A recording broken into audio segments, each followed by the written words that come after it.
Cancer biology was long focused on DNA and proteins. But we now recognize circular RNA molecules as an additional regulatory system. Once considered splicing noise that can influence tumor growth, immune escape, and therapy resistance. I'll briefly cover how circular RNA molecules are formed, how they function, their roles in major cancers, and their potential in diagnosis and therapy. So let's start at the beginning, not where circular RNA molecules are now, but where they were first noticed. So circular RNA molecules were first observed in the 1970s by electron microscopy. But at the time they were considered rare splicing errors with little biological importance. The real turning point came with high-throughput RNA sequencing. Suddenly, instead of seeing a few unusual molecules, researchers found thousands of circular RNA molecules across tissues and species. And that completely changed the field, because it meant circular RNA molecules were not mistakes. They were conserved, regulated, and likely functional. Once circular RNA molecules were identified as functional molecules, the next question was how they are formed. So circular RNA molecules are generated by back splicing, where a downstream splice donor connects to an upstream acceptor, forming a covalently closed loop. This process is not random. It is regulated by complementary intronic sequences and RNA binding proteins like QKI, FUS, and MBL. So what we see here is not noise. It is a controlled alternative splicing program that produces circular RNA species. And depending on how this process happens, we actually get different types of circular RNA molecules. So we mainly classify circular RNA molecules into three groups. Exonic circular RNA molecules are the most abundant, found and usually in the cytoplasm. Exon-intron circular RNA molecules tend to stay in the nucleus and regulate transcription. And intronic circular RNA molecules are derived entirely from introns and often have nuclear functions. So location is not just structural, it determines function. So once we understand their structure and origin, we need to understand what makes them biologically powerful. So circular RNA molecules act through multiple layers of regulation. They can sponge microRNAs, bind proteins, act as scaffolds for signaling complexes, regulate transcription, and in some cases even encode peptides. So instead of being a single function molecule, each circular RNA can act as a multimodal regulatory hub within the cell. So let's explore one of the most studied mechanisms, microRNA sponging. So CDR1 is a classic example. It contains dozens of binding sites for miR7, effectively acting as a molecular sponge.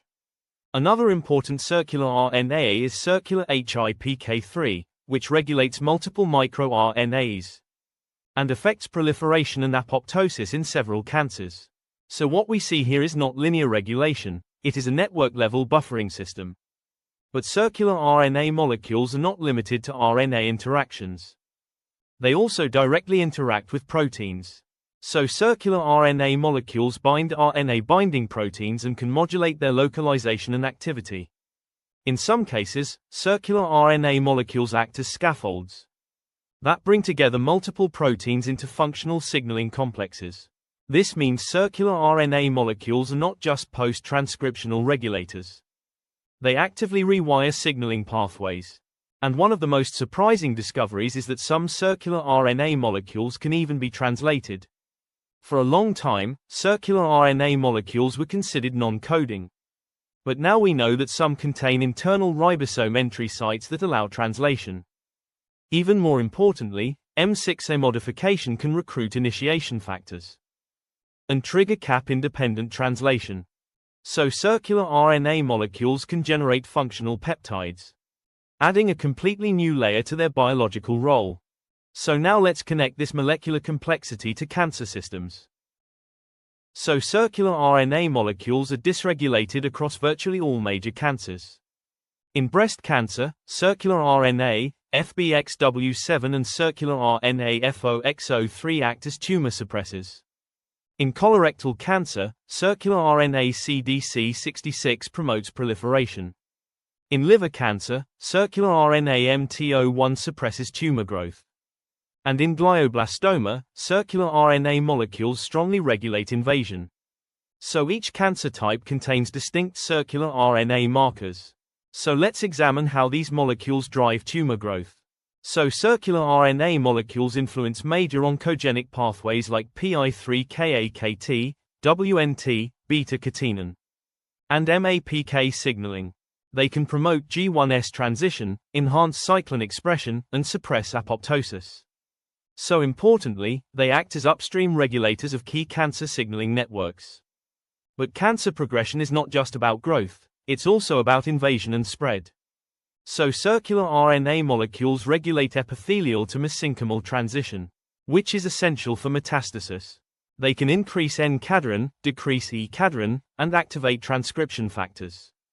This allows cancer cells to detach and migrate to distant organs. And once tumors spread, they often become much harder to treat due to resistance mechanisms.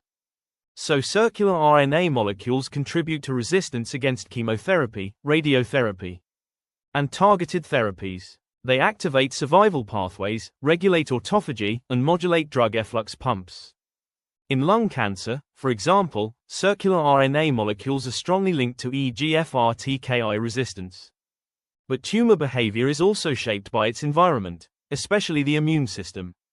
So circular RNA molecules influence macrophage polarization, T-cell exhaustion, and immune checkpoint regulation. They are also packaged into exosomes, allowing interaction between tumor and stromal cells. This creates a dynamic regulatory network that supports tumor survival. And because of their stability and detectability, circular RNA molecules are now being explored for clinical applications. So circular RNA molecules are highly stable in blood, saliva, and exosomes. This makes them ideal candidates for liquid biopsy biomarkers.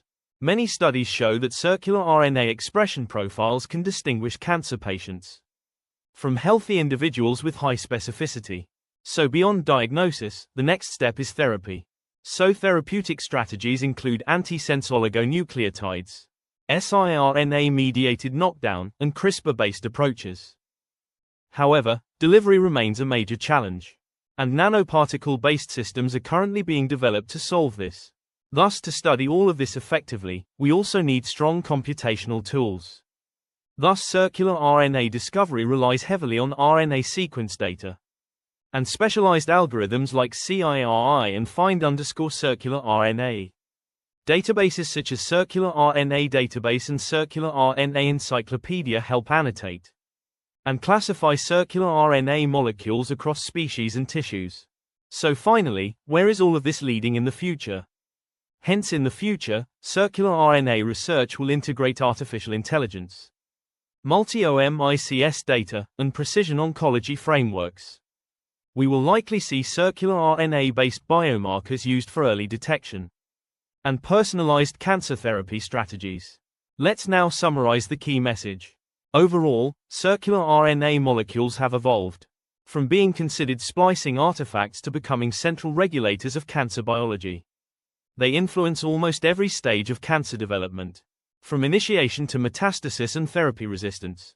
And while clinical translation is still developing, their potential in diagnostics and therapeutics is extremely promising.